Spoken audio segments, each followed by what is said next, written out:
Hello friends, this is Shubhankar from English watchpart. কেমন আছো তোমরা সবাই? আশা রাখছি সবাই ভালো আছো। তা আজকে ভিডিওটা করছি এই কারণেই যে তোমরা সবাই জানো, যারা মাধ্যমিকের আমার প্রিয় ছাত্রছাত্রীরা রয়েছে, যে টেস্ট পরীক্ষা এবং মাধ্যমিক ফাইনাল পরীক্ষার যে সময়সূচি তা তোমাদের হাতে চলে এসেছে।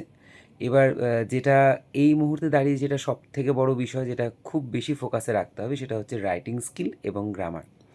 এই জায়গাটা খুব ভালো করে প্রিপারেশন নিয়ে যেতে হবে, প্রত্যেককে বলছি। আর আমি বেশ কিছুদিন ধরে বলে আসছি যে রাইটিং স্কিলগুলো পরীক্ষা যেগুলো আসতে পারে সম্ভাব্য, খুব গুরুত্ব রাখে, সেগুলো একে একে তোমাদের সামনে আমি প্রেজেন্ট করব। তাই আজকে একটা রাইটিং প্রেজেন্ট রাখছি, তোমাদের সামনে প্রেজেন্ট করছি।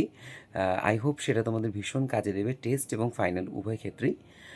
তোমরা হয়তো সবাই জানো যে পশ্চিমবঙ্গ রাজ্যের প্রতিষ্ঠা দিবস হিসেবে ডক্টর শ্যামাপ্রসাদ মুখার্জির জন্মদিন সগৌরবে এবং সশ্রদ্ধায় গোটা পশ্চিমবঙ্গ জুড়ে পালিত হলো। প্রত্যেকটা বিদ্যালয়ের সম্মানীয় শিক্ষক শিক্ষিকা এবং ছাত্রছাত্রীরা মিলে একত্রে ডক্টর শ্যামাপ্রসাদ মুখার্জির প্রতি শ্রদ্ধার্ঘ্য অর্পণ করেছে এবং বিভিন্ন কর্মসূচিও তারা গ্রহণ করেছে, যেগুলো পালন করা হয়েছে। তা এই জায়গার থেকে দাঁড়িয়ে একটা প্রতিবেদন রিপোর্ট স্কুলের অ্যানুয়াল ম্যাগাজিনের জন্য বা একটা ইনফর্মাল লেটার বন্ধুবান্ধবী বা ভাই বোনদের জন্য খুব গুরুত্ব রাখছে।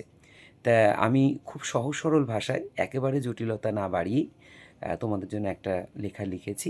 যে লেখাটা আমি আমার ফেসবুক যে প্রোফাইলটা আছে, যেখানে আমি ইংলিশ সহজপাঠ বলে তোমাদেরকে পড়াই, এবং আলাদা কোনো পেজ তো আমার নেই, এই জায়গা থেকেই আমি করি। যাই হোক, তা সেই জায়গায় আমি আজকে রাইটিংটা তোমাদের প্রেজেন্ট করছি। তোমরা অবশ্যই সেটাকে তৈরি করো, আর কেমন লাগলো জানাও। আর এবং যদি কোনো রাইটিং তোমাদের কাছে মনে হয় খুব গুরুত্বপূর্ণ এবং সেগুলো তোমাদের লিখিয়ে দেওয়া প্রয়োজন বা বুঝিয়ে দেওয়া প্রয়োজন, তবে একবার কিন্তু আমাকে বলে যেও।